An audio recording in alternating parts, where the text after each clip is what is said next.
Now, there's a short documentary called When Terror Gets Old. The United Kingdom senior correspondent Corinne Pertil, a video journalist, Mark Altman's meet ex-fighters of the IRA and other preliminary groups in Northern Ireland's war. They find men and women now in their 50s and 60s discovering that survival comes with its own struggles, and to find out what they think about redemption and indeed regret. Which, well, yeah, the story ends there. They don't have any. Really, Jenny, is that it? Like, that's it. What do they do in their spare time now? Yes. Are they golfing, and if so, where? God damn it! It's about fucking time. Move on. Really, we're just going to leave it like that, Louie? They get fucking crazy because all of a sudden nobody loves them. Yeah, well, nobody's loving Jenny, that's for sure. Well, don't worry. I've got more stories, of course. This one, the chimps, are they more advanced? Yes, they are. They're more advanced than humans in at least one specific way. Yeah, you see, it's never a slow day around here. Yes. No, we've got chimps.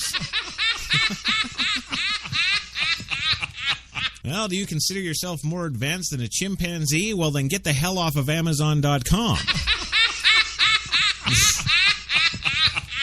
Well, when it comes to your hands, at least, you might be wrong. The American and Spanish researchers who studied the hands of chimps, orangutans, and humans, as well as those of human ancestors and ancient apes, say that the chimp's hands have evolved significantly since humans and chimps diverged on the evolutionary path some 7 million years ago.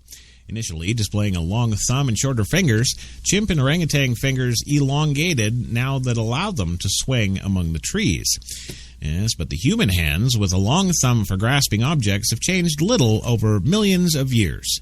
Genetically, we all suck and should end it all. Apparently back when early humans started producing flaked stone tools in the systematic fashion, probably as early as 3.3 million years ago, their hands were, in terms of overall proportions, pretty much like ours today, explains study author and George Washington University scientist Sergio Almeida. He also says that if we were to take an early hominid's hand and jerk you off, you probably wouldn't know the difference. Well, Almeida suggests that the hands of early humans as far back as 6 million years ago may have been similar as well. Science reports the whole idea challenges the long-held view that our earliest ancestors had chimp-like hands and evolved over time. The findings, then, as some believe, the result of more recent changes necessary for stone tool making.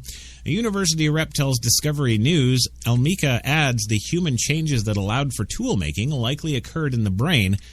So why were our ancestors capable of precision grasping if not to snatch up tools? Amijka suggests that the adaptation made them better at gathering foods. Humans apparently weren't the only ones to have that skill. The study suggests cowpens, baboons, and gorillas all developed a strong grip at the same time. None of those species masturbate. And that's where the story ends. It's about fucking time. Move on. Well, what do you follow up chimpanzee stories with? Well, how about news from Greece? That's right, those little monkeys in Parliament. Well, they voted on the bailout deal amid protests. Yes, they did. In Athens today, protest against a harsh $96 billion bailout plan crippled the capital city today as Prime Minister Alexis Tsipras scrambled to find enough votes to pass the controversial package in the parliament by a midnight deadline. His task was complicated when the majority of his ruling Syriza party came out against the plan that calls for higher taxes, deep cuts in pensions and other government benefits, and the sale of most state assets. The move is a reshuffling of his government. The leftist party was elected in January on a promise to oppose further austerity measures. Now he's trying to impose further austerity measures. See how you go? January, oppose. July, impose. Well, as the deadline neared and Greece teetered on the verge of financial collapse, the general strike and at least 10 separate protests took place all through Athens as demonstrators called for the government to reject the new rescue package or try to renegotiate for better terms from international creditors that include the European Central Bank, Eurozone governments, and the International Monetary Fund. So far, the lenders have been unyielding in their terms. The bailout measure was approved early Monday after an all-night negotiation session with Eurozone creditors. If the measure fails in Greece's parliament, it's likely to result in a cancellation of the bailout plan and an exit from the Eurozone. Panagoutis Lisfanis, the Greek energy minister, said in a statement Wednesday that even if the plan passes as expected, Greek citizens will not be persuaded. It may pass through parliament, he said, but the people will never accept it and they will be united in their fight against it. Tsipras told Greek state television late Tuesday that the terms of the bailout package were irrational, but he also said it was impossible to get a better deal. I tried with all my heart and soul to claim as much as I could, the Prime Minister said, but now the country must proceed under this agreement framework. The IMF called for more debt relief for Greece late Tuesday, a move European leaders rejected at their summit in Brussels over the weekend. The IMF said the nation needs more time to pay off its massive debts, now exceeding $300 billion, and creditors may need to accept that some of its loans need to be written off completely because the economy's distressed nation has no hope of repaying them. It's already behind on billions of payments to the IRS. Not the IRS. Yes, that would be indeed the IMF. Yes, thank you.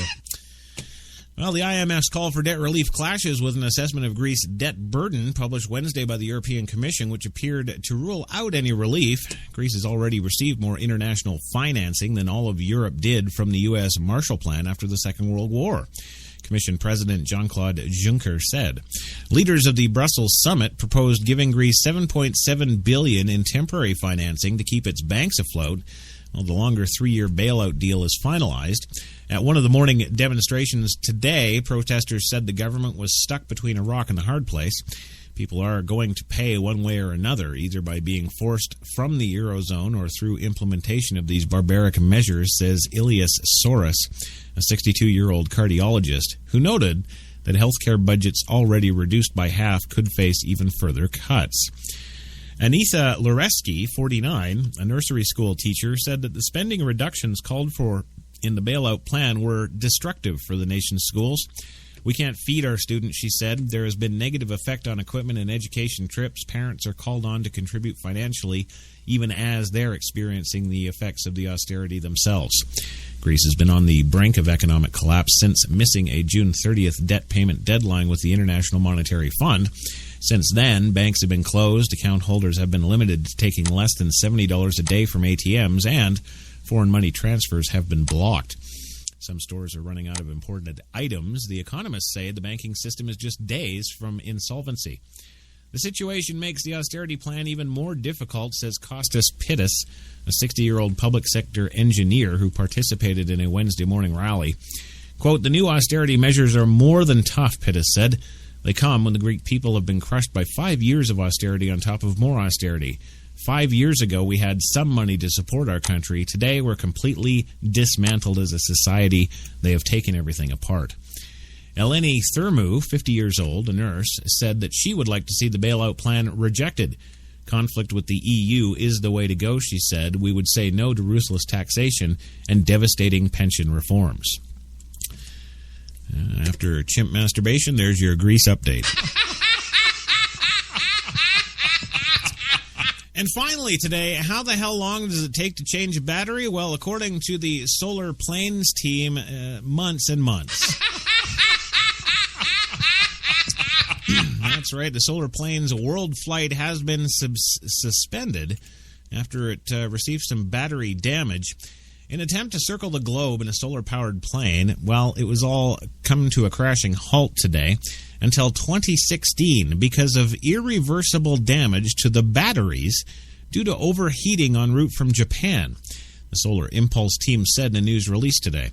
The grounded plane, dubbed Solar Impulse 2, will be housed in the University of Hawaii hangar at the Kilauea Airport in Oahu. while repairs are made. It will continue its journey April 2016, according to Bertrand Piccard, chairman of the project and one of the 2 pilots for the single-seat aircraft. The carbon fiber plane, which operates strictly on solar power, took off in March from Abu Dhabi, the capital of the United Arab Emirates. Then made stops in Oman, Myanmar, China, and then made an unplanned stop for nearly a month in Japan after high winds damaged a wing. The Trans-Pacific leg was the riskiest part of its journey, and there was no place for it to land in an emergency. The 118-hour flight from Nagoya, Japan, by co-pilot Andre Borschberg, broke the record for the world's longest nonstop solo flight when it arrived in Hawaii on July 3rd. But it came at a price, Piccard said. That cost is that we overheated the batteries during the first day of the flight, he said in a statement. We've damaged the batteries. He did not blame the technology, rather an evaluation of how to use the batteries during a steep climb in a tropical climate. The damage to certain parts of the batteries is irreversible and will require replacement. Replacements will take several weeks to work through, the team said in a statement. Piccard, a Swiss balloonist and explorer, was nonetheless upbeat. Exploration and adventure is not only when you raise the flag with success, but when you have delays and problems and doubts, and you have to build up a lot of courage inside to get past them. Setbacks, the 2 pilots said, are part of the challenges of the project, which is pushing technological boundaries to the limits with their stupid little batteries. Now, the wings of the Solar Impulse, which are wider than the wingspan of a 747, hold 17,000 solar cells that power propellers and charge batteries. It flies on stored energy at night. The plane's optimal speed is 28 miles an hour, but it can fly twice as fast during the day when the sun's rays are the strongest. And there's a bunch of little diagrams and charts and graphs and all that crap of the stupid plane that takes 6 months to change its batteries. See, in my little boy Tristan, yes. He thinks that I take too long, changing out his D cells in one of his toys. Yes. And imagine the look on the little guy's face when I tell him, well, I'm sorry, son. It's going to take us 6 months to replace these batteries. Oh, really, idiots? Come on. You know what? I think I know what it is. Yes. Yeah, those pilots, those explorers extraordinaire. Yes. Yeah. I bet you all of this was designed by design. Yes. I bet this is just so that they can sit around at Amazon.com and buy shit. That's what I'm thinking. Oh, there's the music, gang. That's all we got time for today. Hope you enjoyed the show. Louis, as always, it was great having you here. Thank you very much, sir. I nearly got kicked out of a theater. I can't remember what I saw about 2 weeks ago because I was booing and screaming. Well, yeah, you got to have a hobby. Yeah. Also, Gilbert Gottfried, thank you for being here, my friend. I love having you. Thank you for listening and support the show for the love of God. You're so emphatic. And to the HTLA listener out there, whether you're on iTunes, iHeart, Stitcher.com, Spreaker.com, Podcast One, Universal Radio. Geez, did I forget anybody? Much joy to you on this Wednesday. Hope you get through the rest of the week nice and quick. If you want a little help with that, tomorrow, 3 p.m. Eastern, tune in again for your coffee and cigarettes, the Thursday Double-Double. We're sure to lighten up something, even if it's only your scrotum. There you go. I want to thank the one, the only Sharon Chesley, Devlon Crawford, and, of course, Bjorn Eriksson for their participation in Hangouts in the Spreaker.com chat room today. Remember, if you're anybody who's anybody, get on over there, Spreaker.com, punch in HTLA, come find us, and you too can be a Spreaker superstar. Anyhow, that's all for us today. Have yourselves a great rest of the Wednesday. We'll see you tomorrow.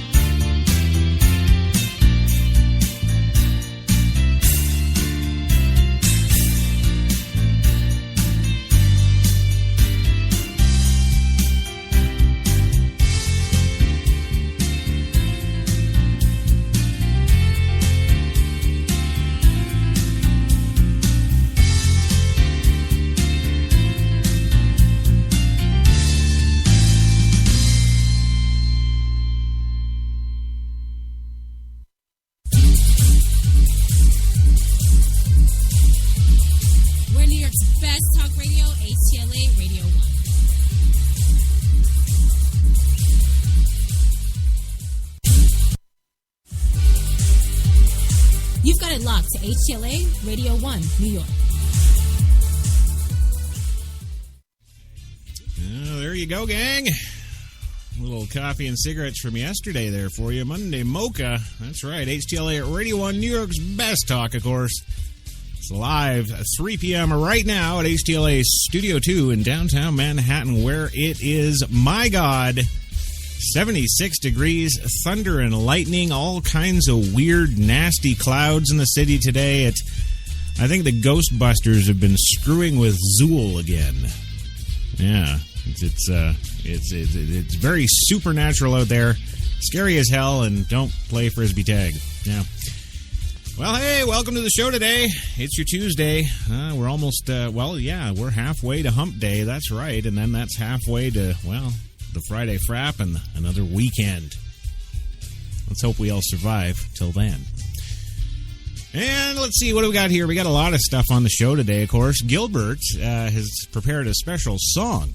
Yes, he's going to sing in honor of our associate producer, Greg Howe, all the way from St. Catharines, Ontario, who's celebrating his birthday today.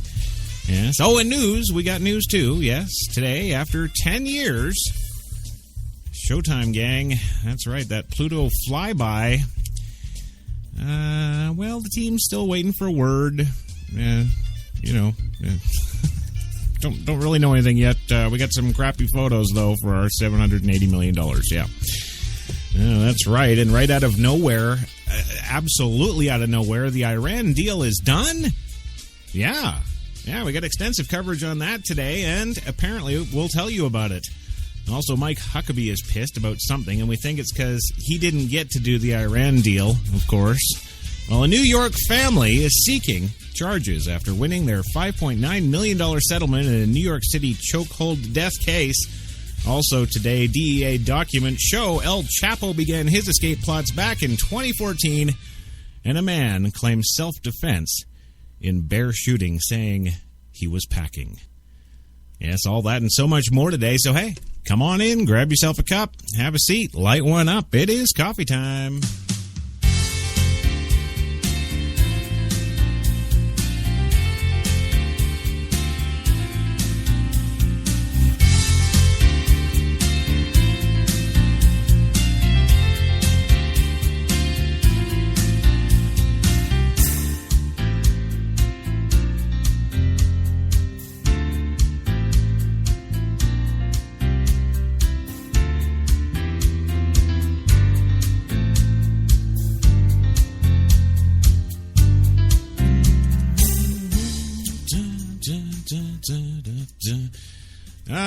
You gotta love that theme. Or not. I actually hear it in my nightmares, so that's just me. Well, hey, welcome to the show today, of course. Your coffee and cigarettes, HTLA Radio 1, New York's best talk. And quite the show lined up for you today. It's going to be a good one. I got those birthday shout-outs to Greg Howe, of course, St. Catharines, Ontario. He's celebrating the big one today. I don't know, what was he, 86, I believe? Yeah, something like that. Well, it's okay, Greg. We got a nice song prepared for you by Gilbert today, and he's going to be belting that one out for you. And wow, I can hardly wait. Welcome to the show, of course. Your Tuesday Espresso for the 14th of July, 2015. Yes, 76 degrees in New York. Thunder, lightning, heavy rain. The clouds of Zool are over Manhattan. And it's I don't know. It's weird out there. I'll tell you that. It's weird. But hey, gotta have the sponsors sponsoring the weird, and we gotta have people to run the equipment that the sponsors gave us to run the weird. So, the one, the only former social media goddess herself, the one, the only Jenny McCartney is in the booth today, pushing the buttons for us today on the show. And of course, she's pushing the buttons on that PreSonus 2442 digital broadcast mixer. That's right. If you're into audio, professional or otherwise, you want to get yourself on over to presonus.com and check out what the best can really be. Also, this show is brought to you by the fine folks, Tim Hortons, New York City, now with 8 fine locations in the city to serve all your coffee and baked goods needs, and you will not find a hidden video camera in any of their bathrooms. That's right, Tim Hortons, always fresh. And now I guess I must move along here and introduce the guest/co-host that we have on the show. And of course, he really needs no introduction. Actually, no, he needs a really highly detailed, very long, drawn-out introduction because nobody knows who this man is. That's right. The film director extraordinaire. 40-year Hollywood career. Nominations up the yin-yang for all kinds of Academy Award goodness and won none of them. Which, of course, why now in his retirement up in Canada we can get him on the show. Of course, the one, the only, Mr. Louis Lawless, all the way from the beautiful Mill Bay Film and Television Studios in beautiful Mill Bay, British Columbia, Canada. Are you there today, sir? He called me, and he called me. He kept calling me, and I wouldn't answer the phone. That's excellent. I'm glad to see you're right on point today. Wait a minute, I got lost. H-T-L-A. Oh, H-T-L-A. Mm-hmm. Hell is that? Mm-hmm. That's your phone, actually. Oh, can we cuss? Can I cuss as I always do on the show? I'm not really sure about that because I don't know if she's got that button fixed yet, and of course she's. You're really taking your life in your hands here because I don't know what to tell you right now. It's about fucking time. Move on. I guess that would be a no then. The button doesn't work. Well, I guess Jenny has piped you through. Yeah. Yeah, it's coming to us from about 8 blocks down the street from his sprawling, spacious, luxurious, spared no expense apartment, of course, down the street from HTLA Studio 2 here in downtown Manhattan is the one, the only, Gilbert Gottfried. And do you have an introduction today that works? And this is, that up. Of course not. I don't know why I expect, any day to be different with you. Well... Yeah, professional. I'm ready. Yeah, that's the professional I'm talking about. Yeah. Or not. Well, thank you, Gilbert, for being here. Yes. And Louis as well. Thank you both, as always. And I think it should be short and sweet. Well, if you're talking about introductions, I'm sorry, you're pretty much an unknown. I had to really wing it. It's about fucking time. Move on. Oh, Louis, the button doesn't work. That was a mistake on my part. All right, well, don't swear anymore. Well, welcome to the show, guys. Great to have you here as always. And yeah. So, Gilbert. Yes. We told you yesterday that, of course, Greg Howe, his birthday was coming up. Yes. We asked you to prepare a little song. Yes. In honor of the man's birthday, and to be totally truthfully honest with you, I don't know how old he is. I don't. Well, a lot of people, they put their profile info on their profile on Facebook, yes. right? And, most of the folks, they'll throw their birthday in there. It's not really a big deal, yes. But I guess there's some out there that fear repercussions from the CIA or Al-Qaeda or something. So I don't know how old he is. Yes. But, I asked you to prepare a little song for him. Yes. Just something, some Broadway show tune thing that you do. Yes. Yeah. So, without further ado, and before we get rolling on the big show today, let's hand it off to you, Gilbert. Yes. You've got the floor, sir. You got the mic. You've got headphones. You've got all kinds of things at your disposal. So I'll leave it to you to roll it here. Well, there he is. Yes, he's singing it. He's singing it. He's belting it out. Yes, that's right. He is. And well, we're not going to play that again because it's not Greg Howe's birthday anymore. So we're just going to let it go. Yes, we'll let it go. Well, hey, how are you, world? That's right. Chris Crash Jesus Taylor in HTLA Studio 2 live right now, downtown Manhattan. ready to bring you your coffee and cigarettes Thursday double for this 16th of July, 2015. Yes, we got it rolling. You want to come rolling? Huh? Well, you can. Get on over to that Spreaker.com. Get in the live chat room. It's packed right now. All the first ladies of HTLA and the first guys and, well, anybody who's everybody is in there now. So get on over there. Spreaker.com. Search HTLA. You'll be rocking in the new year. Yeah.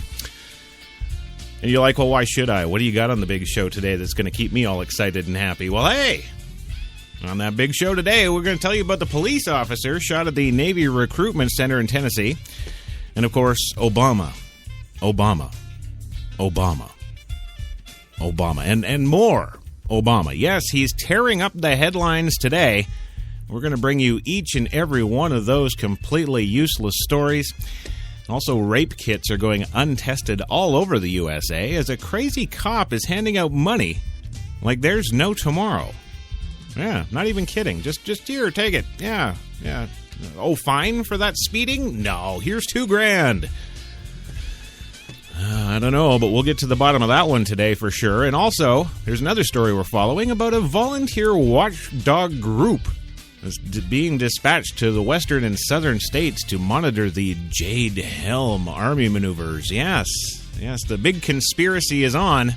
So much going on today. So, hey, why don't you come on in, grab that cup, have a seat, light one up, because it's coffee time.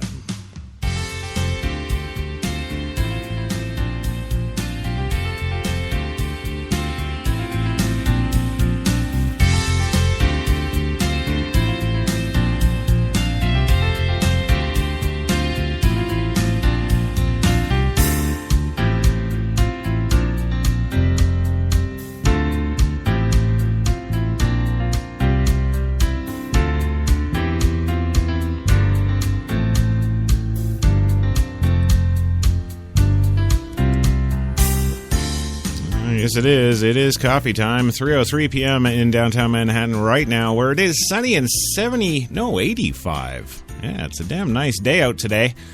Those Ghostbusters and the Clouds of Zool have indeed left the city, and we're looking at some pretty nice stuff right now out there. So if you're listening to me out there somewhere on your iPad, Touch, your iPhone, whatever the hell it is you might be listening to me on, well, hope you're enjoying it out there. And if you're not in the greater New York City area, that's no problem either, because, of course, coming up after our first commercial break today on the show, we've got the incredible, absolutely incredible, it's uncanny how good he is, our own HTLA meteorologist, Frankie McDonald. Yes. Of course, we got your traffic with Brock Favors and a whole bunch more good stuff, too. So just sit down, fasten that seatbelt, and we'll get to it here. But before we get to it, I do have to mention that the former social media goddess, the one, the only Jenny McCartney, is in the booth today, pushing the buttons on the show, making us go. And, of course, she's pushing the buttons on that PreSonus 2442 digital broadcast mixer, finally furnished by PreSonus.com. And, hey, if you're into audio, whether professional or just a happy little consumer audio file, get yourself on over to PreSonus.com and check out what they got, because what they got's a lot, and it's number one. Like I said yesterday, pretty lights, just play with the buttons. It is fun and worth every penny. Also, today, of course, your show is brought to you by the fine folks at Tim Hortons, New York City, now with 8 fine locations in that city to serve all of your coffee and baked goods needs. That's right. If you want some good coffee as opposed to those other guys, try Tim Hortons, always fresh. And now, before we get on with the rest of the show, we got to roll out our guest/co-host joining us on the show today.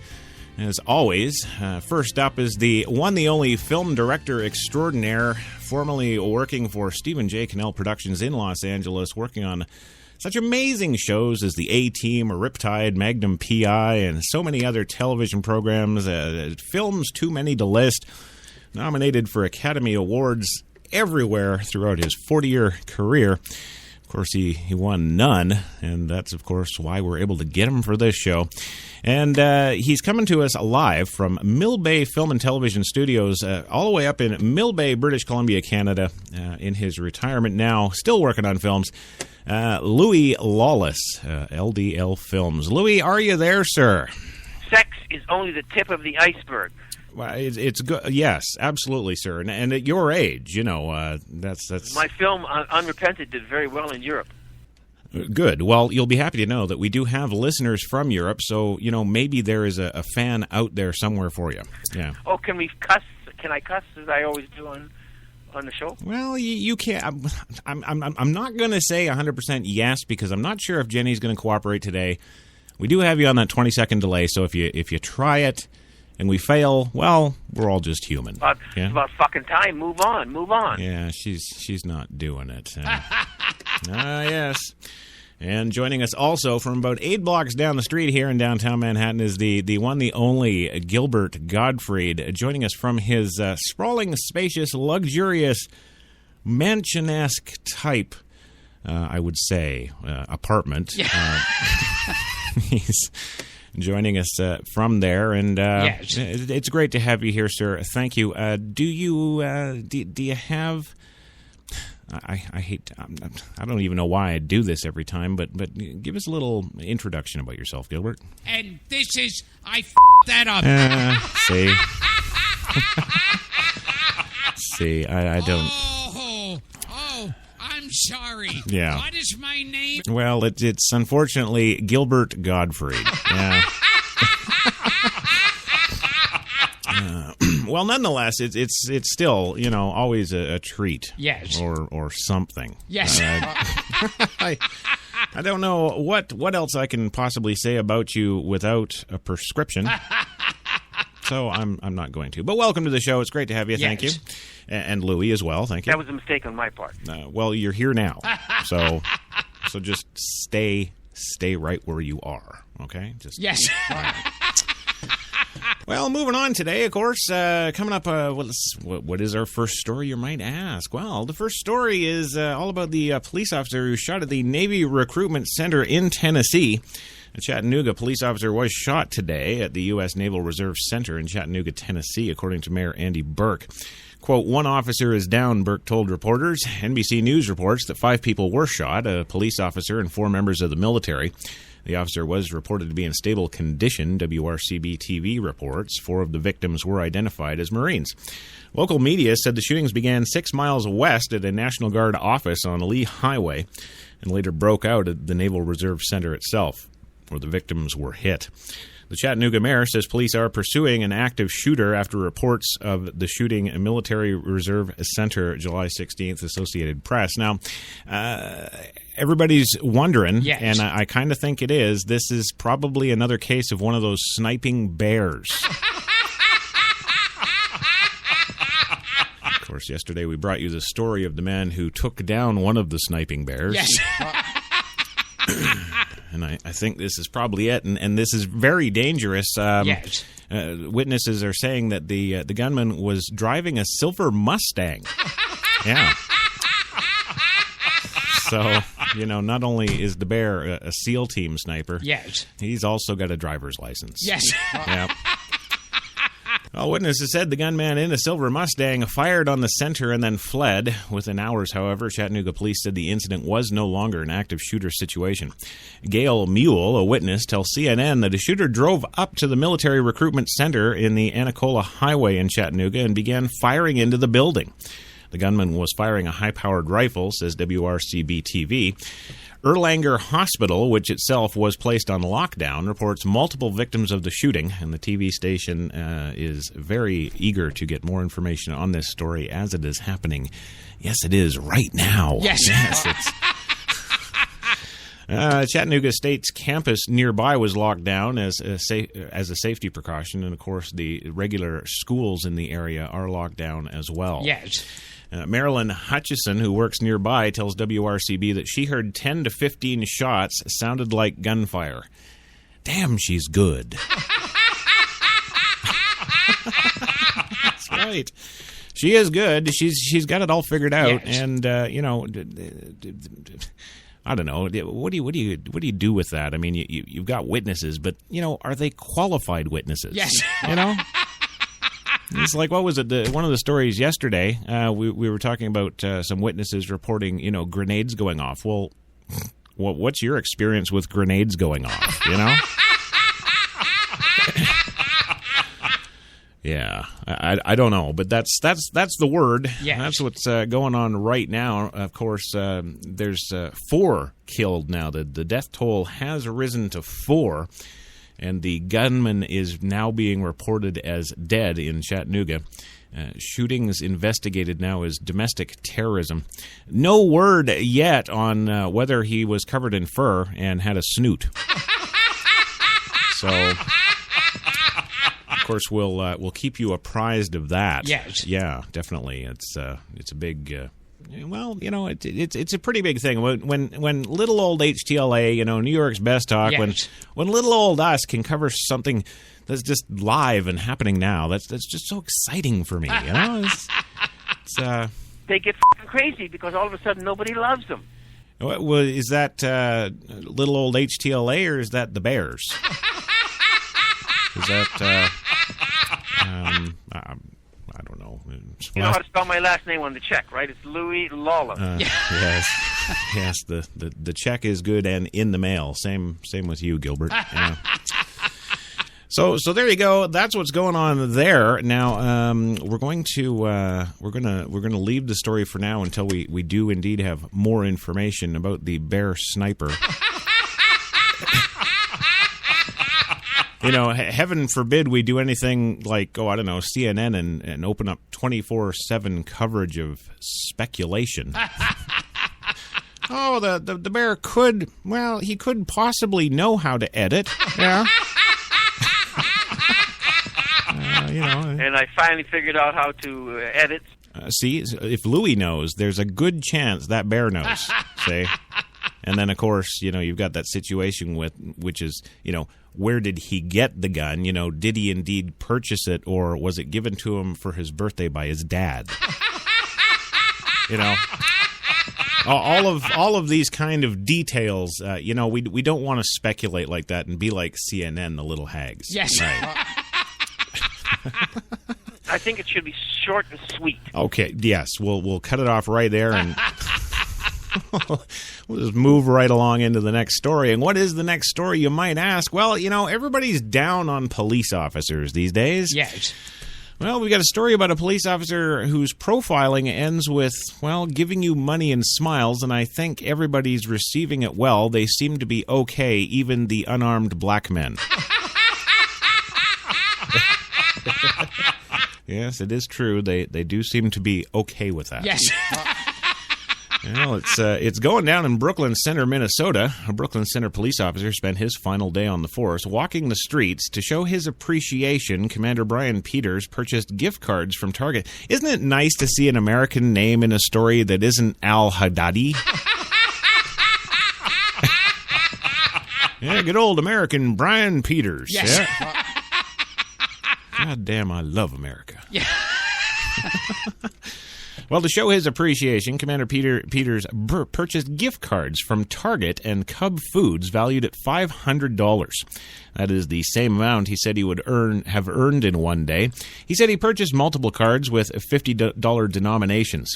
Quote, I am just looking for anyone that may be coming in with kids and surprised them with an extra $50 to get some groceries, he said, circling the parking lot of Club Foods. The citizens in city have been wonderful to me. I'm very blessed, so it feels good to always give back. Take note, Gilbert. That's right. Commander Peters, who said he worked at the department for 14 years, spent the day searching for people he believed would appreciate his generosity the most. He met Chandra Lindsay and 3 of her children at the Metro Transit shop. I got a little scared, but he came to me with some good news, she said. I didn't know what he was coming over to me for. It was a surprise. He blessed us, and I'm really happy about that. Lindsay said she will use the gift cards to purchase food, socks, and other essentials for her children before they head back to school. What a sad state in America when, you know, in fear, the cop comes over to you. Yes. He comes over to you. You're stricken with fear, and he hands you a $50 gift card so you can get socks and stuff for your kids. Is there a problem with this country, do you think? Bullshitters, never keep your mouth shut. Always hustling, always looking for something to do and putting things together. That's a fucking American. Look how they took the country away from England.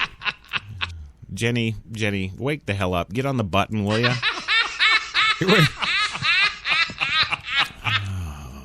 Well, thank you. Keep doing what you're doing. That's right. Let's see. She got a little scared. Good news. Yada, yada. We read that. Yeah. Well, the 20-year-old Brooklyn centerman and his girlfriend also received a $50 gift card.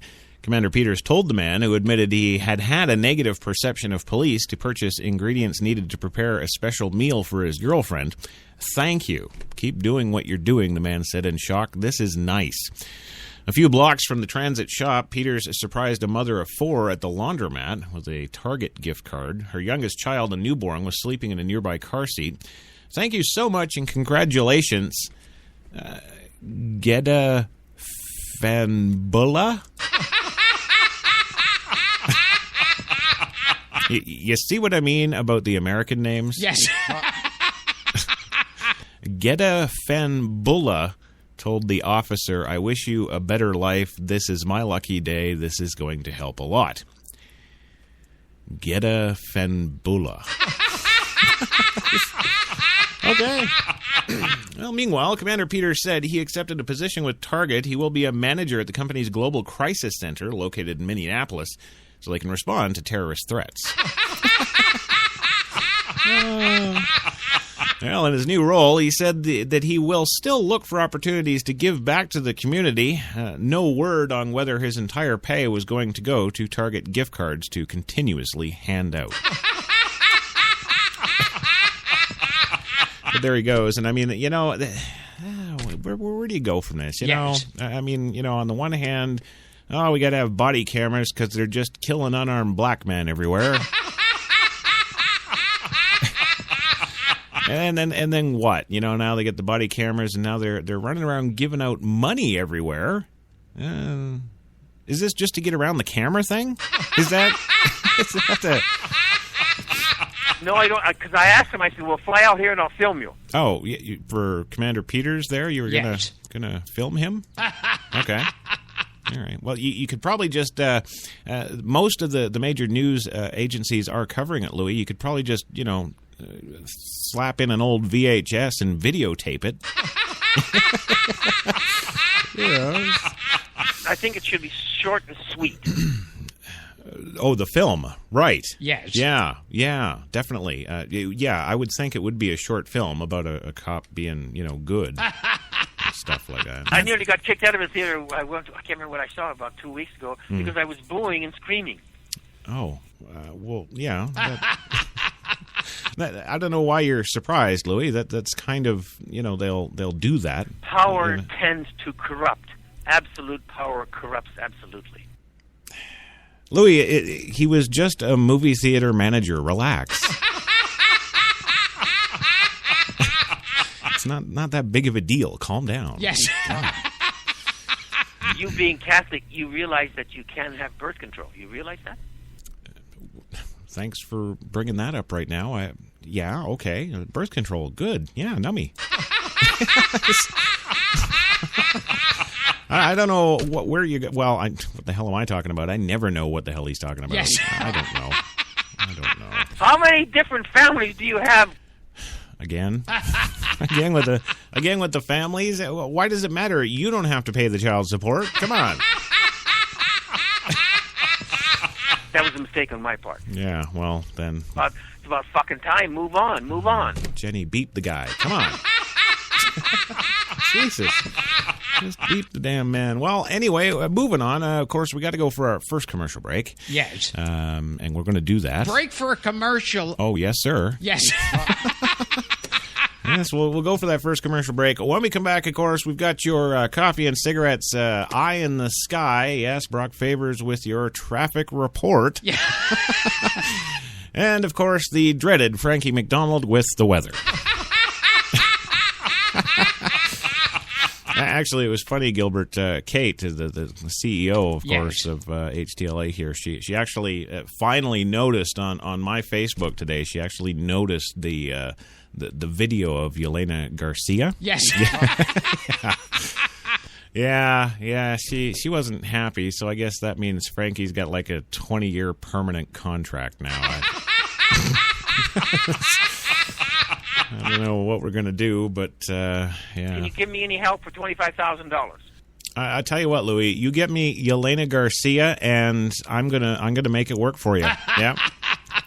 If you can get Frankie off the show and Yelena on. Yeah, you can bet I'm going to do that. Anyway, we'll be back in 2 minutes, and we'll get into all that good stuff. And, hey, of course, more stories back in 2. You've got it locked to HTLA Radio 1, New York.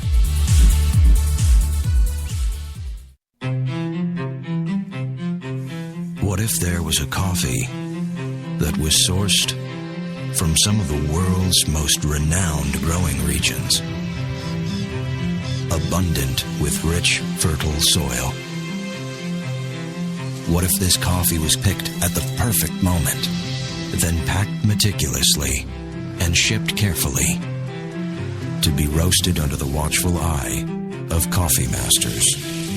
What if it was expertly blended, ground, and sealed, ensuring maximum flavor and freshness, then brewed in small batches and always served fresh within 20 minutes, just the way you like it? Now, what if this coffee just happened to be the coffee you already know and love? Tim Hortons. Always fresh. Always great tasting coffee. Automatic freshness, softness, and static control has never been easier with the Bounce Dryer Bar. I just stick it to the inside of my dryer, and I never have to remember.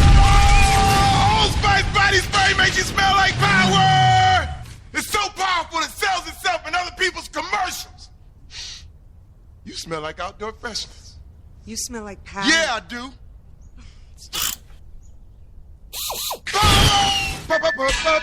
Power! When we arrived at our hotel in New York, the porter was so incredibly careless with our bags. And the room they gave us, it was beautiful. A broom closet. But the worst part was the shower. My wife drying herself with the Egyptian cotton towels. Shower curtain defined that whole vacation for her. Don't just visit New York. Visit TripAdvisor New York. With millions of reviews, a visit to TripAdvisor makes any destination better.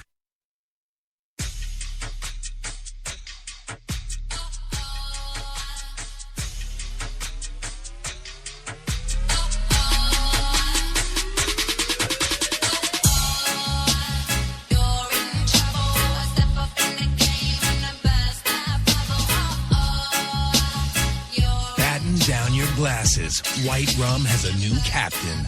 Introducing the all-new Captain Morgan White Rum. 5 times distilled for a smoother taste. We're New York's best talk radio, HTLA Radio 1.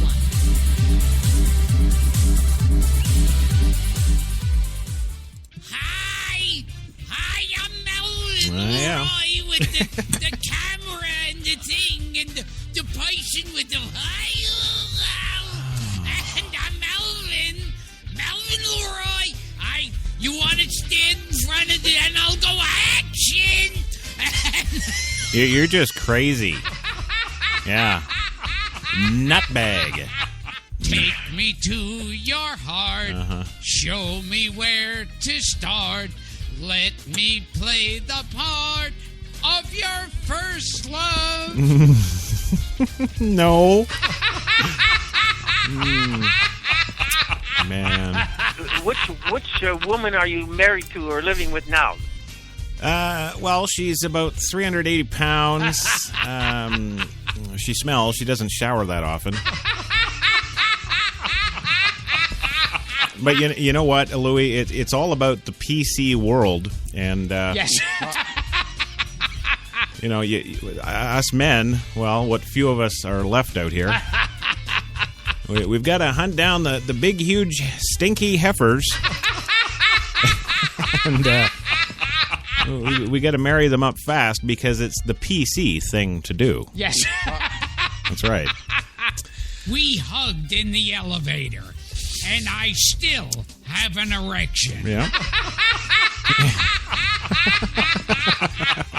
He needs love, Chris. Come on. Well, I know.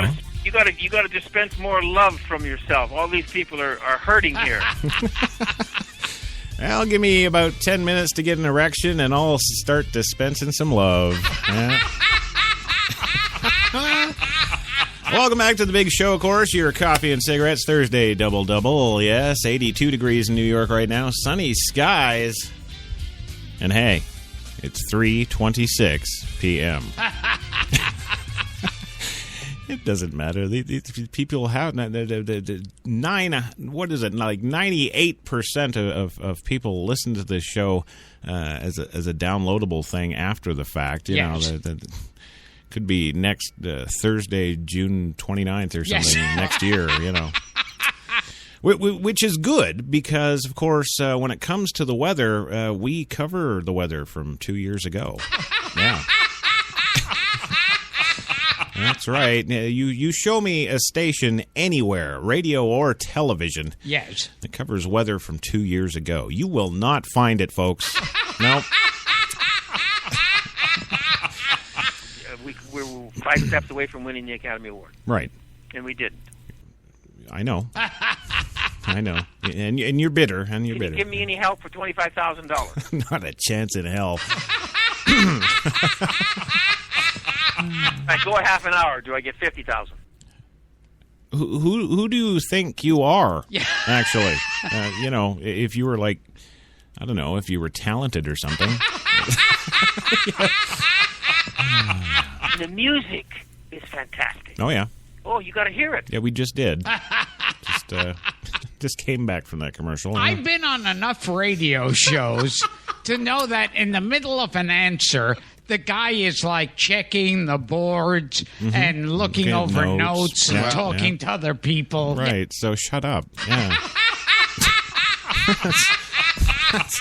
That's good. I'm glad you're so down with the job, Gilbert. Yes. Yeah. It'd be nice if you did it one day. Yes. You know, why don't I get to sit down in my house and just broadcast live into your show? What the hell? I lived in Greenwich Village for a while when I first started out as an actor. Yeah, and then we saw your acting, of course, as what was it, Captain Northside? Yes, I believe it was. Yes. Yeah, in that lovely movie, Planet of the Dinosaurs. Yes. Although I gotta say, Louis, the Planet of the Dinosaurs, hell of a good movie. Yes. It was really kind of one of those sleepers. I think back in 1978. Yes. Yeah. Of course, Louis Lawless playing the part of Captain Northside, the man in charge of a ragtag crew of a couple of doofy guys. And about 8 sensational big-titted hottie girls. Oh. Who, of course, through the course of the film, yes, they die off one by one in horrible titty bouncing accidents. And, yeah. It was a hell of a good show, though. No, I really I enjoyed that, actually, Louis. You should be very proud of the work that you do there. Mr. T would be proud of you. I wasn't in your movie. Anyway, we got to get on to the damn show. Yes. Yeah, right. So let's stick back with that maybe, and instead of. It's just life, and I love doing it. I love doing these kind of stories, anyway. Well, we love doing the stories too. Unfortunately, we don't like it when we have to come back from the first commercial every day and do the. We actually don't mind the traffic report from Brock. Yes. We don't. We don't mind that, but of course, I guess he's just over a week in now working here at HTLA. And yes. They've got him in a little closet with a 19-inch monitor. Yeah. And of course, the one, the only Frankie McDonald, the HTLA meteorologist. Rest assured, we're about to hear from him in a minute. Yes. But first, we do have to go and check today's traffic. So take it away, Brock. Hello, everybody out there. This is Brock Favors with traffic on the ones. Chad Armstrong is out sick today, so I am filling in for my usual land reports. And I'm up here in the chopper, but I got to tell you guys, I am loving the view. Oh, my God! Oh, stop. Oh! Whew. All right. Well, we are over the Tenn, and it's massively clogged down there like a pint of maple syrup on a cool November morning. And we do, oh, goddamn, we're going oh my God! Woo!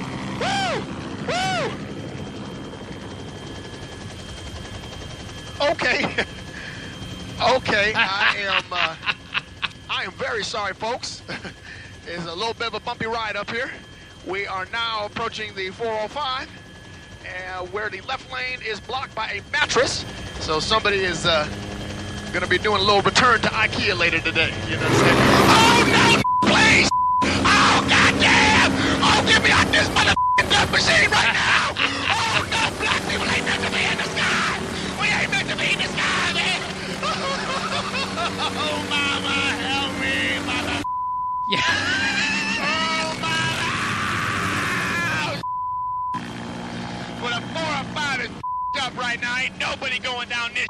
I'm sorry. I'm very sorry, folks.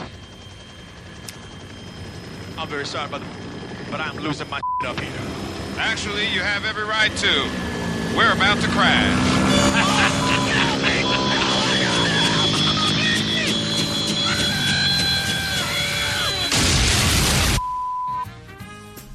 Oh, yeah. Of course, HTLA would like to extend its condolences to the Favors family. Yes. Oh, if only once we could get our weatherman in that chopper, you know? Well, I guess we can't, so we're screwed. Yes. So it's my unfortunate, displeasure to now take us to our man on the stream there, the big one himself, the one, the only Frankie McDonald, of course, HTLA's new meteorologist from just a scant week or so ago. He was. It was pretty much about the same thing. Yeah, just call it 7 days, 9 days. It all doesn't matter. He's here forever. Yeah. God, do I want to do this? I don't want to do this.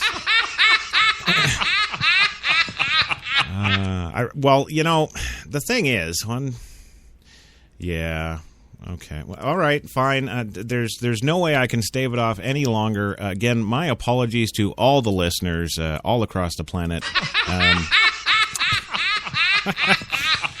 I can't put it off anymore. Louis, do you have anything stupid you could say that would make this, take a little longer than... Mr. T would be proud of you. Oh, good. Yeah, that's a good start. Yeah. You would have loved the guy. He never drank, never smoked, did drugs, nothing. He had only one obsession.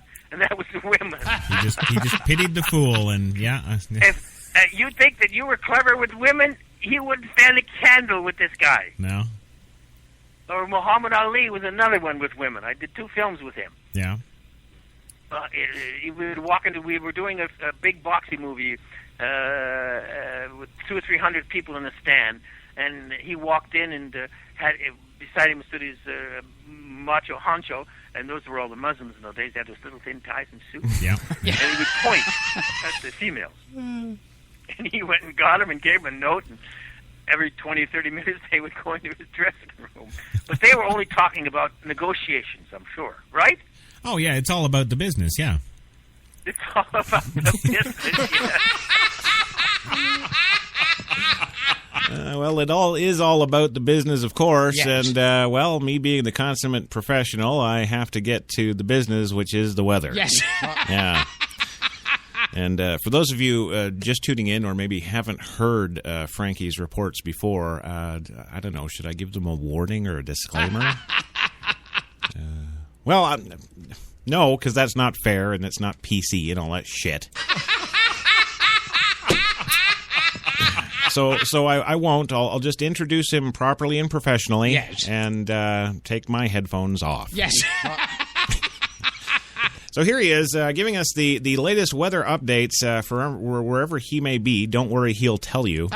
HTLA is proud to present, of course, HTLA meteorologist Frankie McDonald. Frankie, are you there, sir? This is Frankie McDonald, my own TV station, live in Sydney, Nova Scotia. Powerful storm is heading for Vancouver, British Columbia on Saturday, September 28th, 2013. It's going to be a period of real heavy rain and a strong winds along the coast of British Columbia. It's going to hit Vancouver, British Columbia, especially in greater Vancouver area because of the intense low pressure system. It's going to be in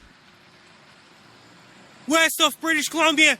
It's going to bring a lot of rain in greater Vancouver area and Vancouver Island, the Sunshine Coast, and the western coast of British Columbia. It's going to bring up to 50 plus millimeters of rain in greater Vancouver and the Vancouver Island.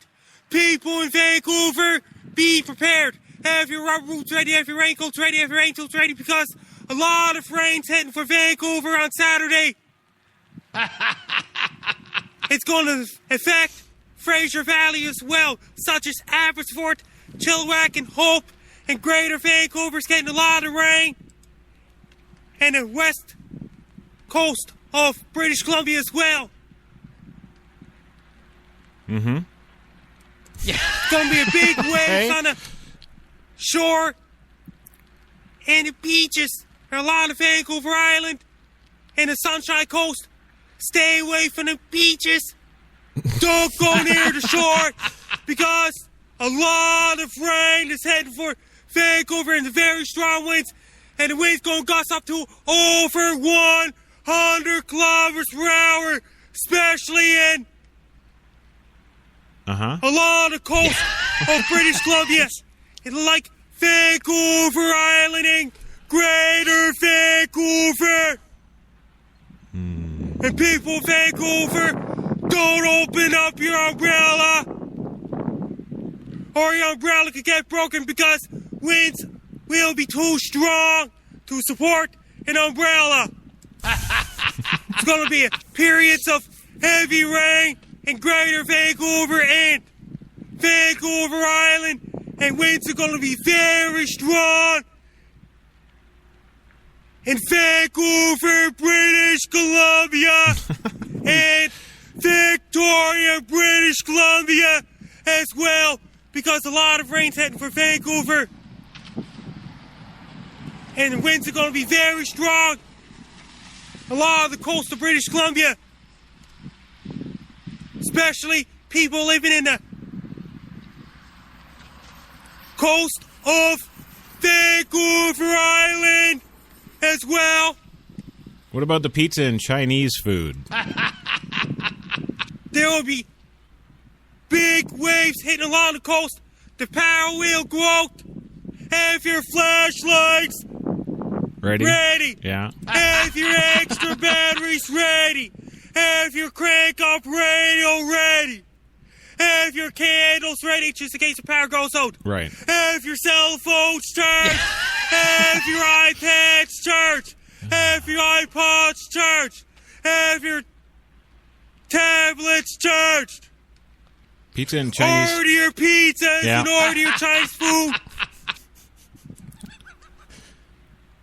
Because it's going to be very stormy conditions from Saturday, September the 28th, 2013 until Monday, September 30th, 2013 in greater Vancouver, British Columbia. It's going to get a powerful storm. Yeah. Best of luck to you. People in Vancouver, be prepared for a lot of rain. And don't drive your car to the flood or your car could get stalled. When you go for a walk, wear your rain gear, avoid the umbrellas, and avoid the puddles when you're driving a car. Don't walk in the puddles in greater Vancouver area. Best luck to you. People in greater Vancouver, be prepared for a lot of rain. Take care. Thank you, Frankie. There you go. That's your latest weather from Vancouver 2 years ago. There you go. You can't... They get crazy because all of a sudden nobody loves them. Yeah. Well, I think there's millions out there who love Frankie. Yeah. And according to the higher-ups here at HTLA, of course, they're saying that our numbers are going through the roof since we brought him on, to which I responded, well, why don't you get him to effing host the show? To which they said, anytime, jerk. So I'm just playing it cool. Yes. I'm just playing it cool, biding my time. Long and the short of it, yes, of course, is that kids, stay in school. Yeah. Well, before we move on with our next story, of course, we do have an update for you from the Tennessee Bear Massacre. Yes, we do. There's now 5 dead in the Tennessee shooting rampage. 4 people were killed by the bear. And by the gunman, they're saying. We've got to keep it, CNN-like. Yes. Killed by a gunman who went on a rampage at 2 U.S. military centers in Tennessee today. Chattanooga Mayor Andy Burke said the gunman has now died at the scene. Police officer was reported in stable condition, Burke said. Federal authorities said they're investigating the case and the possible incident of domestic terrorism. The gunman, identified by a witness as a white male bear, of course, driving a silver Mustang convertible. Yes. Well, he apparently first opened fire at the Armed Forces Career Center at the strip mall. Witnesses heard a pop of gunfire and saw a gunman speeding off in the sports car. Police later found numerous shell casings in the parking lot. Damn, they're good. Well, the shooter then reportedly drove to the U.S. Naval Reserve Center in Anacola Highway, about 6 miles southeast, where he fired into the offices, killing 4 Marines and injuring the police officer. Chattanooga Police Chief Fred Fletcher said that the gunman, quote, brutally and brazenly attacked members of the military and police. And, you'll get that with bears. Especially, I got to say, where there's food involved. Yes. Okay. Well, authorities refused to disclose whether the gunman was killed by officers or shot himself. Officials said that the entire incident began around 10... See, the reason they don't want to do that is because the animal rights activists, right? Yeah. Officials said the entire incident began around 10:45 this morning and was over within 30 minutes. Gail Mule, yes, that expert eyewitness. Yes. We told you about earlier. The witness told CNN that the shooter drove up to the Navy offices and began firing into the building. Local media said the shooter was firing a high-powered rifle. Within hours, Chattanooga police said the incident was no longer an active shooter situation. Chattanooga State Campus nearby was locked down, as well as several schools, as a safety precaution. No further details at this time. Move along. That's right. And for those of you who don't know it, Sharon's got a wonderful story in the Spreaker.com chat room all about move along. Yeah, we'll let her tell it because we're professional and we got shit to do. Yeah, it's like moving on today, telling you about the tens of thousands of rape kits that have gone untested across the USA. Yeah. Well, after 18 years without justice, Joni Shesk believed the man who raped her would never be caught. That changed when St. Louis police called in 2009. Evidence in a separate 8-year-old sexual assault was finally tested and matched her attacker's DNA. Rapist Mark Frizella, whose attack was so brutal that Shesk still suffers from epilepsy, is serving 19 years in prison. Quote, I had a really difficult time wrapping my head around why that rape kit was never tested, Shesk said. My case is a poster child as to why you test these kits. Yes, thank you very much, HTLA dog doofus. Well, today, an HTLA media network investigation has identified tens of thousands of sexual assault evidence kits that have never been tested by the police. In the most detailed nationwide inventory of untested rape kits ever, HTLA and journalists from more than 75 Gannett newspapers and TEGNA TV stations have found at least 70,000 neglected kits in an open records campaign covering 1,000-plus police agencies and counting. Despite its scope, the agency-by-agency count covers a fraction of the nation's 18,000 police departments, suggesting the number of untested rape kits reaches actually into the hundreds of thousands. Whew, thank God. Well, the kits, of course, contain forensic evidence collected from survivors in a painstaking and invasive process that can last 4 to 6 hours, especially when I do it. The testing can yield DNA evidence that helps identify suspects, bolster prosecution's cases, and in some cases exonerate the wrongly accused. Bill Cosby. Now, the records reveal widespread inconsistency in how police handle rape evidence from agency to agency, even officer to officer. Some departments test every rape kit. Others send as few as 2 in 10 to crime labs. Decades of promises from politicians and more than $1 billion in federal funding has failed to fix the problems. The roughly $1,000 cost to analyze each kit is among the hindrances for police. Records obtained from police agencies in all 50 states show that while attention has been focused on large metro police agencies, tens of thousands of untested sexual assault kits are accumulating almost without notice at rural and smaller city departments. Hundreds of rape kits remain untested in places like Muncie, Indiana, Visalia, California, St. Cloud, Minnesota, and Green Bay, Wisconsin. In most states and at most law enforcement agencies, there are no written guidelines for processing sex crime evidence. Decisions are often left to the discretion of the investigating officers, leading to inconsistencies. Yeah, fat, lazy, donut-eating bastards. Now, although uploading offenders' DNA information into state and national databases has proven to identify serial predators who move across jurisdictions, police often treat rape kits as if the evidence is relative and relevant only to single assaults which it is associated. Authorities at all levels of government are failing to quantify the problem. At least 50 major law enforcement agencies from Montgomery, Alabama to Reno, Nevada have never counted the untested rape kits in their evidence rooms. Most states haven't even undertaken an inventory.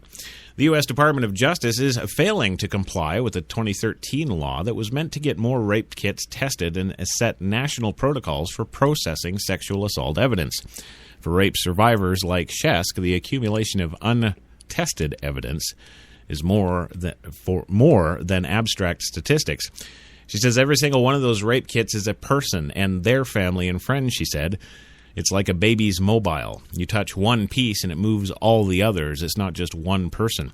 Everyone that their sphere of influence touches is affected by what happens to a victim. And it goes on with more victims and more crying. But, because we're so damn professional on this show. Yes. It's like, Muhammad Ali. We just stick and move. That's right. So we're going to go for our second commercial break. Don't worry. When we come back, we will not have any more weather. We won't do it to you. We love you just too damn much. Yes.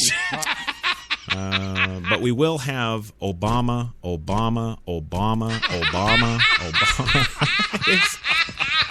That's right. When we come back, we're going to be unleashing the Obama headlines. He's just tearing it up today from every point there possibly is.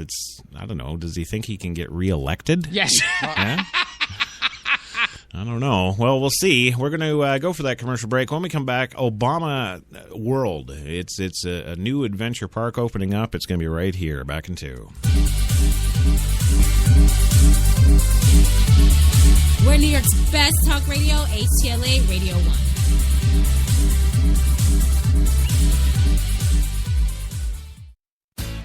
Good morning. Welcome to Tim Hortons Cafe and Bake Shop, where fresh always tastes better. What can I make you this morning? How about our new flatbread breakfast paninis? Made fresh, just for you, with your favorite breakfast ingredients on maple or multigrain flatbread, then grilled to hot, melted perfection. Just $2.99. Who couldn't warm up to that? Tim Hortons Cafe and Bake Shop, where quality really does meet value. When we arrived at our hotel in New York, the porter was so incredibly careless with our bags. And the room they gave us, it was beautiful. A broom closet. But the worst part was the shower. My wife drying herself with the Egyptian cotton towels. Shower curtain defined that whole vacation for her. Don't just visit New York. Visit TripAdvisor New York. With millions of reviews, a visit to TripAdvisor makes any destination better. Let's do a brand new day. Let's step away from the bland and let the color fly. Let's get to the one store with more number one choices and match this or this without using too much of this. Then, let's crack open a can and get to it. Paint? No. Let's do POW. Let's do this. More saving, more doing. That's the power of the Home Depot. Glidden Duo starts at a new lower price of $25.46 a gallon.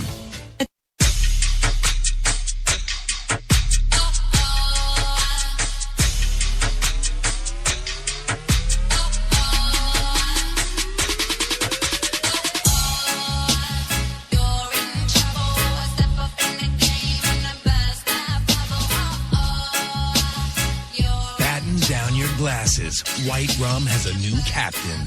Introducing the all-new Captain Morgan White Rum. 5 times distilled for a smoother taste. You've got it locked to HTLA Radio 1, New York. And now I have to bring up that piece of trivia that everyone feels like they're telling people that they don't know. Yeah, it's probably something stupid like liquid paper or something. Yeah. We've already done that, Gilbert. Yeah. Yes. People know, you know. I remember being on your radio show in Chicago. Yeah, I don't think we'll do that today. Yeah. And I think there were complaints about it where I think like they were saying like they were going to censor it or stop in Britain, saying this is against the laws of nature. Yeah, you got that. Got that right. Now here's a story I'm sure you're tired of talking about, but I'd be remiss in not bringing it up, and that's when you beat up a transvestite. It's a hobby. That's right, it's a hobby, and we are back, damn it. I got lost. H-T-L-A. Oh, H-T-L-A. Hell is that? That's your phone, you old man. Can I, That was a mistake on my part. Yeah, okay. Yes. Can I... Wow, can you both shut up so I can do the... Yes, welcome back to Coffee and Cigarettes, your Thursday double-double on HTLA Radio 1, New York's best talk, where it is still, well, no, it's dropped actually a good chunk, 80 degrees in Central Park right now, with the sun beaten down, there's no clouds, so I really don't care. This is, of course, your Thursday double-double for July 2015, brought to you by the fine folks Tim Hortons, New York City, now with those 8 fine locations in the city to serve all your coffee and baked goods needs. Get on over there! That's right, Tim Hortons, always fresh. That was a mistake on my part. Just put him on hold. Just put him on hold. Well, we've got too much professional stuff to get to here. That's right. And what is it? It's Obama time. Geez, I don't know. Do we have a piece of music to play with the Obama news stories, Jenny? Yeah. Oh, okay. No. Gilbert, sing. Take me to your heart. Yeah, there we go. Show me where to start. Let me play the part of your first love. All the stars are right. Let us make a wish tonight, my love. Oh, Pity those who wait. Trust in love to fate. Finding out too late that they've lost it. Never let it go. You will never know the ways of love. Yeah. That's right. Look for Gilbert and I coming soon to Broadway Theater near you. Yes. All right, well, moving on today, finally, we've got the Obama news with we had the song. That's fine. Yeah. with news here. We've got the singing, the music. Yeah. President Obama called former President George H.W. Bush today to wish him a speedy recovery from the fall that injured the former president's neck, the White House said. The president has extended best wishes on behalf of himself and the First Lady and black people and KFC everywhere. Yes, says Eric Schultz, White House spokesman. Yes. So... I'm just reading the damn quote. Yeah, go and bitch at him, black people. The elder Bush remains in fair condition at a hospital in Portland, Maine, after a fall yesterday that fractured his C2 vertebrae. Of the former president's office said in a statement. See, and everybody accused that man of not having a spine. Yeah. Well, Bush is the father of former president and genetic mistake, George W. Yes, George W. Bush, and 2016 Republican presidential candidate and former Florida governor, Jeb. Yes, America, you could screw up again. I don't know. Isn't it time we got those genes out of the White House? Yes. Yeah. I'd even vote for Obama again. Yes, that's right. The only president in history to ever make a huge earth-breaking speech, yes, and turn around and pull a door that you push and walk into the wall. Well, President Bush will remain at Maine Medical Center to be fitted for a brace to immobilize the injured area to continue physical therapy and further evaluation, says a statement from his office. Quote, we do not miss timelines for discharge, but we do believe that this is going to be a very prolonged recovery period. And considering he's just an old fart, you're absolutely right. Yeah. Well, what did Obama do after he got off the phone? You're probably asking yourself. Yes. Yeah? Well, we can tell you because this is Obama News, Obama News, Obama News. That's right. After he got off the phone, Obama went and visited a prison to promote criminal justice plans. President Obama became the first president to visit a federal prison today as he promoted his ideas for the criminal justice reform to a group of federal inmates. As Obama called again for legislation to permit lighter sentences for nonviolent drug offenders and their changes, there were more signs from Congress that the proposals were gaining bipartisan support. Quote, we have to consider whether this is the smartest way for us to both control crime and rehabilitate individuals, Obama said after a tour of El Reno Federal Correction Institute near Oklahoma City today. After speaking with prison officials and inmates serving time for drug offenses, Obama said he is struck by how many people face years in prison because they made foolish, youthful mistakes. Yes, Mr. President, it's called breaking the law. Yes, well, citing the overcrowded and violent conditions as too many prisons in the United States, Obama said the situation is not normal. It's not what happens in other countries, Obama said. What is normal is teenagers doing stupid things. What is normal is young people who make mistakes. Well, I'd remind you, Mr. President, in those other countries, they just effing shoot you.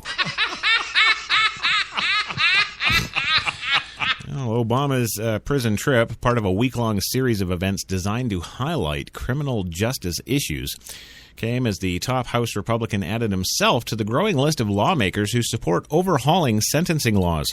Quote, we've got a lot of people in prison, frankly, that really, in my view, don't need to be there, says House Speaker John Boehner, Republican of Ohio. A series of proposals are pending in the Republican-run House and Senate. During a speech Tuesday to the NAACP National Convention, Obama outlined a comprehensive package of reforms that includes releasing them all and beginning death games. And other reforms that include elimination of mandatory sentencing laws that have led to long-term prison terms for relatively minor offenses. Yeah, because he thinks cocaine trafficking is minor. Yeah, it is. Yeah. Well, other ideas include reducing the number of solitary confinements, allowing felons who have served their sentences to vote, and helping released prisoners get jobs once they have re-entered society. We did a little impromptu interview with Sheriff Joe Arpaio down there in Arizona, and he said, if the president ever comes to my state, I'll kill him. Yes, the criminal justice system can also be improved by items like more community policing programs and investments in early education, Obama said. Yeah, I guess he forgot about that George Zimmerman thing. That's a fine example of community policing at work. Yes. Killing more unarmed black teens. See? Well, another issue to be addressed, Obama said, is disparities in the criminal justice system also tend to fall most heavily on African Americans and Latinos. Well, sir, because they're the ones doing it.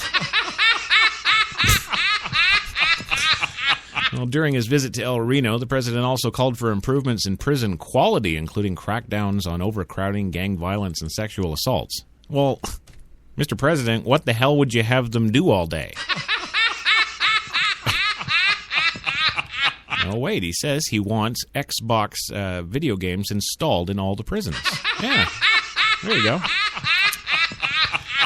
Well, during that visit to El Reno, the president also called for other improvements to prison quality while touching... no, not while touching the prison. Yes. He would never, ever touch the prison. No. While touring the prison, Obama also sat for an interview with a documentary program, Vice, which is producing a program on prisons. Oh, that should be fun on a Saturday night. Yes, Obama also highlighted his proposals this week by commuting the long sentences of 46 men and women who had been convicted of low-level drug offenses. In calling for new legislation, the president and aides have noted that some congressional Republicans, such as Rand Paul of Kentucky, a GOP presidential candidate, are also proposing changes to sentencing guidelines.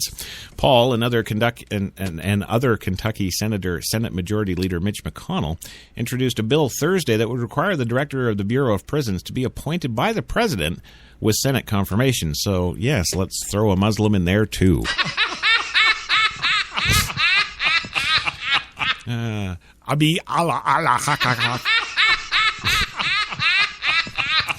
Yes, your new senator of prisons. Yes. Yes, there he is. We'll get him in there. The legislation would bring much-needed accountability and transparency to the Prison Bureau, McConnell said. Really? Who wants to see that? We've already got Sons of Anarchy. Yeah, okay. Well, the bipartisan bill in the Senate, the Smarter Sentencing Act, is designed to allow less lengthy prison terms for nonviolent drug offenders. Its sponsors include conservative Republicans such as drug dealer Ted Cruz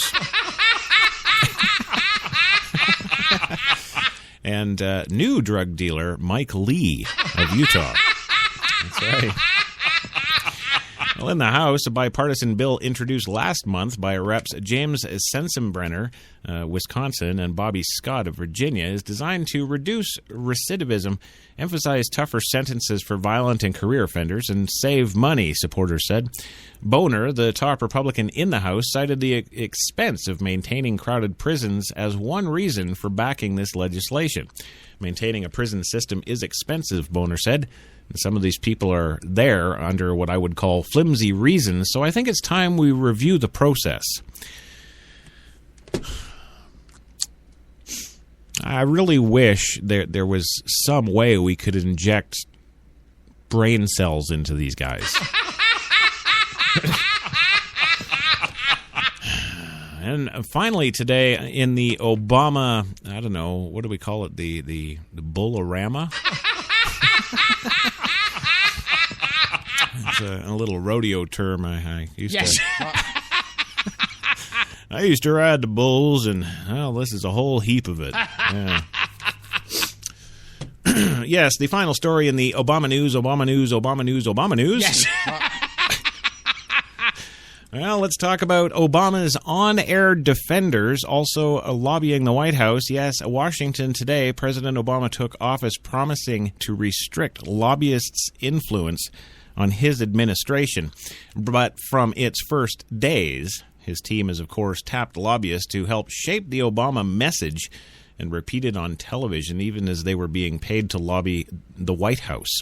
Since Obama took office in 2009, the White House has convened regular communications briefings with roughly 24 Democrats who have then fanned out to deliver the administration's spin media. At least 4 of those surrogate spokespeople were registered lobbyists who returned to the White House with paying clients seeking everything from basic introductions to top officials to tax breaks for the nation's largest financial firms. According to USA Today analysis of the White House visitor logs and other public records, at least 2 other participants in the administration's messaging operation were public relations consultants who also returned to the White House with clients. These 6 people have brought a total of 31 clients to the White House for more than 55 meetings with senior officials since January of 2009. In many cases, their clients got what they wanted. In all cases, they got White House access, a highly coveted commodity in Washington. The White House declined to discuss the messaging briefings in detail, how they selected invitees, or why they included lobbyists. Quote, generally speaking, we value our external outreach and outward engagement. Excluding outside voices from our consultations would be narrow-minded in our approach to public service, says Principal Deputy Press Secretary Eric Schultz. He said the administration has followed through on the president's pledge to reduce lobbyists' influence. Yeah, we only had 55 meetings. What's the problem? Well, nevertheless, the mixture of the White House messaging and lobbying poses the very conflict of interest that Obama was supposed to be standing against, says Craig Holman, a government affairs lobbyist for Public Citizen, a Washington-based public interest group. Even though it's not financial quid pro quo going on, there is quid pro quo of the White House getting a favor from a paid lobbyist and then getting the paid lobbyist actually lobbying the White House, Holman said. If you want something for paying clients out of the White House, then you're going to do something. Do a favor for the White House. It's wearing 2 hats.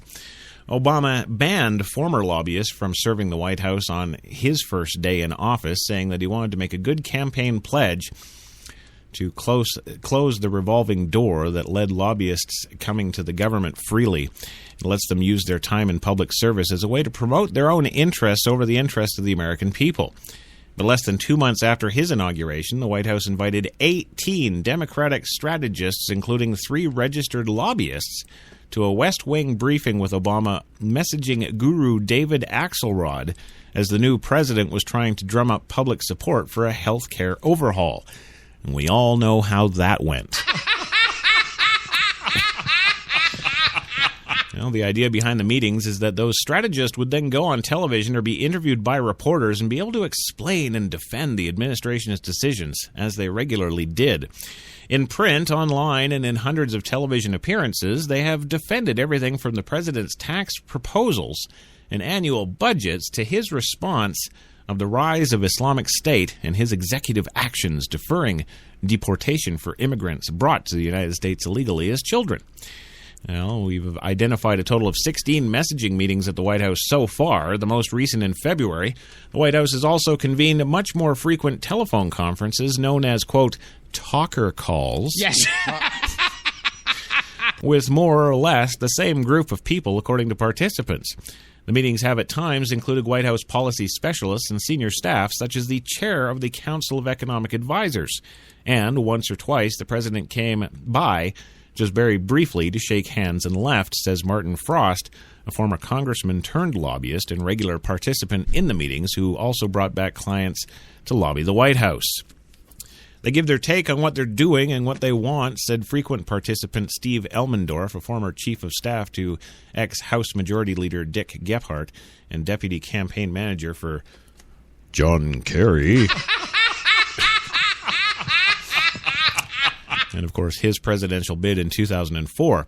The meetings are also an opportunity for people outside to give feedback to the White House on how to shape their message and what points are not going over well. Elmendorf has been a registered lobbyist for more than a decade. He has been a regular attendee of Obama's messaging meetings and has brought 18 clients back to the White House for nearly 24 meetings since 2009. Among them were executives from General Electric, the American Wind Energy Association. Well, at least they're honest about that name.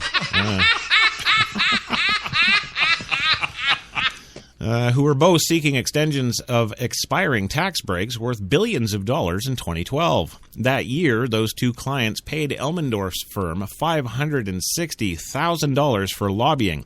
In the last-minute scramble to avoid combination of tax increases and spending cuts known as the fiscal cliff, Congress and the White House settled on a deal that granted what Elmendorf's clients wanted. Elmendorf says his role as a defender of the administration has nothing to do with his lobbying. Sure. Okay. Well, whether I was a talker or not, I would be talking people to the White House, of course, and taking them to the White House as they have legitimate interest that people in the White House want to hear about. Yeah, okay, whether they agree with him or disagree with him. Frost attended nearly a dozen messaging meetings at the White House and returned with 3 clients and 6 meetings with senior officials since 2011. He brought colleagues representing a Kansas group trying to get a federal commitment to build a new $1 billion Homeland Security biological research facility at the Kansas State University.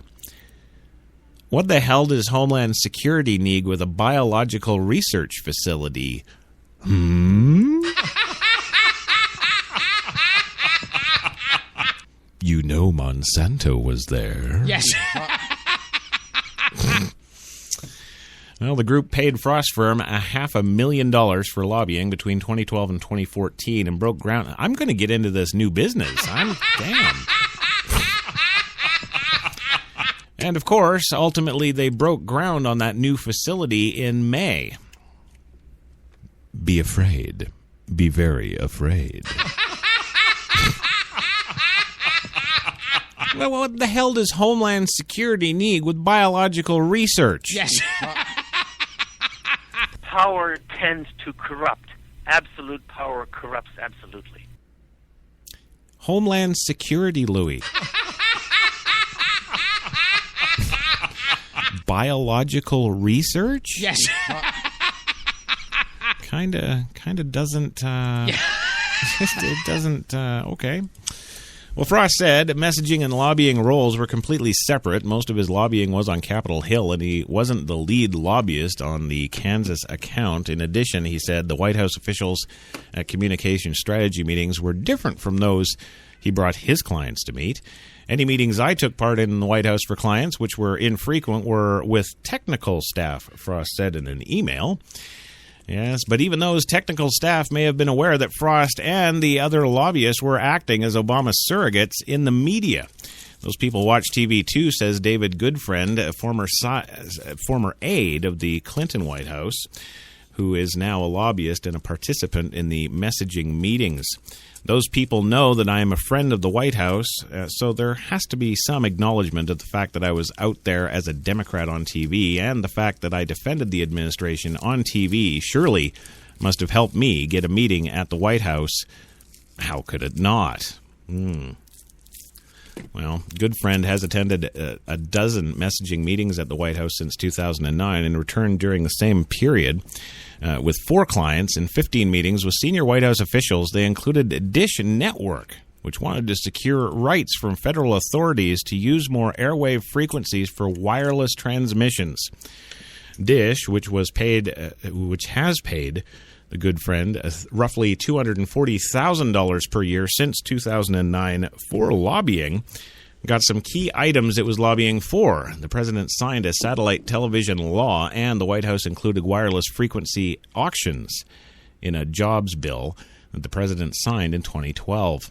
Good friend said there's no quid pro quo with the White House for his role as a messenger and defender of the administration on television. I didn't ask for anything in exchange. I just asked for a meeting. I got the meeting, he said, and I had to have the goods. I had to have the substantive policy and political reasons, or else there was no deal. The fourth Obama messenger to bring lobbyist clients back to the White House was Penny Lee, a former senior political and communications advisor for Senator Harry Reid of Nevada. Lee was the leader in 2011 of an alliance for profit colleges seeking to water down a draft education department rule that would deny schools billions of dollars in federal financial aid unless they could prove their students were getting meaningful post-graduation employment. The coalition paid Lee $500,000 that year, and she escorted top executives from the group to a key White House meeting with a few weeks before the new rule was released, with the weaker language her clients were seeking. Lee also brought to the White House a group of Alaskan tribal corporation executives who were pushing for authorization of more oil drilling in Alaska in 2010. Obama later ordered the Department of the Interior to expand drilling in the region, much to the dismay of environmental groups. Nice. Well, two public relations consultants who brought clients back to the White House were Brendan Daly, a former communications director for Nancy Pelosi, and Hillary Rosen, managing director of the firm SKDK Knickerbocker. Because they are communications consultants, they are not required to register as lobbyists or disclose who their clients are or what they want. But news reports and other records show Daly took one of his firm's clients to a meeting at the White House, while Rosen met with the White House officials and a variety of PR clients from oil giant BP to gay rights activists. Rosen said her client meetings were initiated by White House, not by her. If the White House invites you to provide your insight and advice on messaging, especially on issues of common interest like gay marriage, of course you participate. Why wouldn't you? Well, you know, I'll tell you this, Gilbert. Yes. For $500,000, I'll attend 7,000 meetings at the White House and be an advocate for gay rights.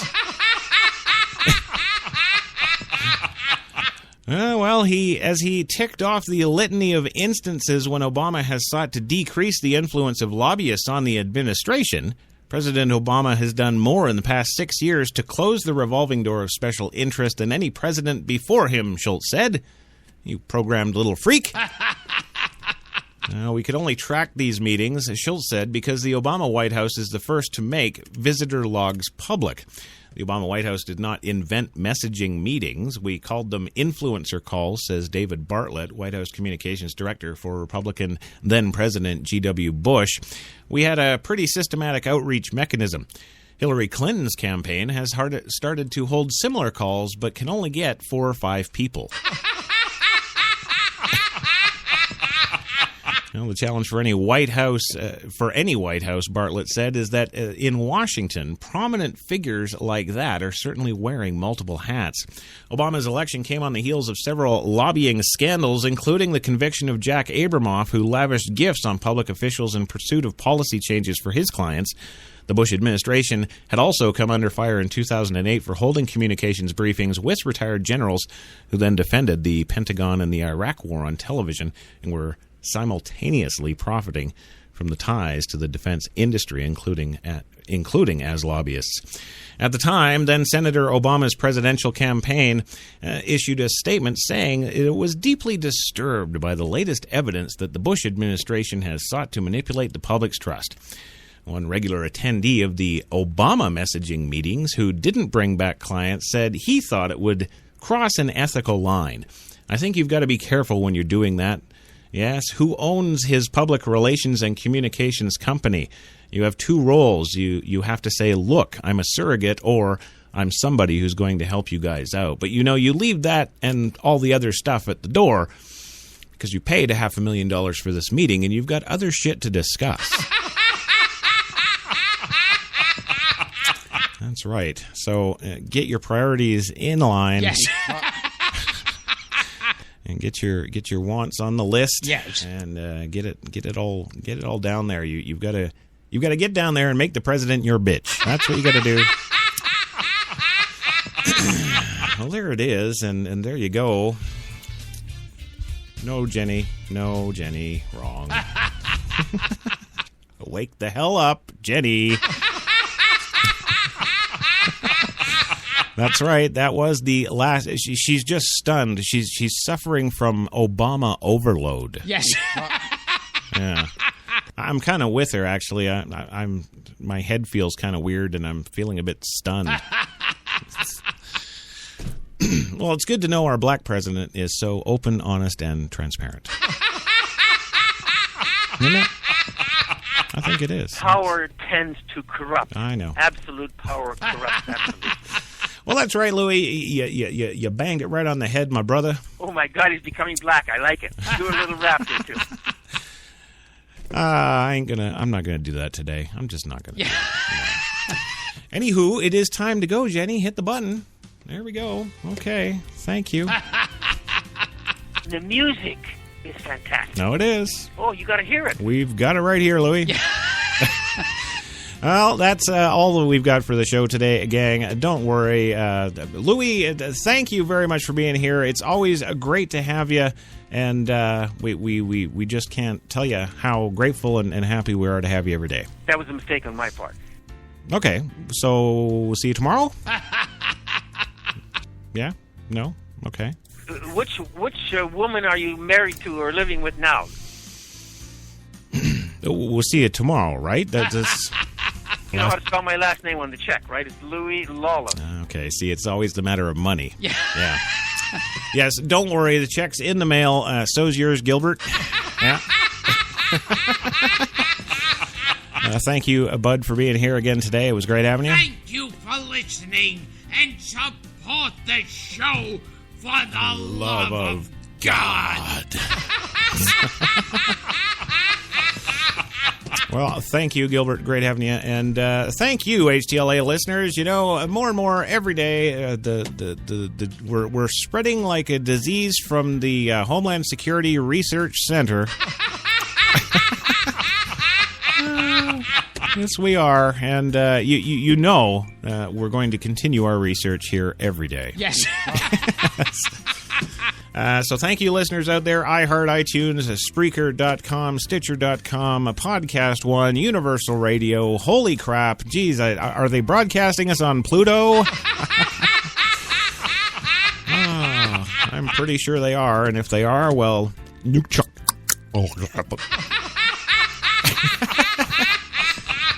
that's right. You didn't know I could speak Plutonian. Yes. Well, listen, you all have a great day. Be sure to tune in tomorrow for the Friday Frappuccino. That's right, 2 hours of ungodly holiness to kick off your weekend. Have a great day, gang.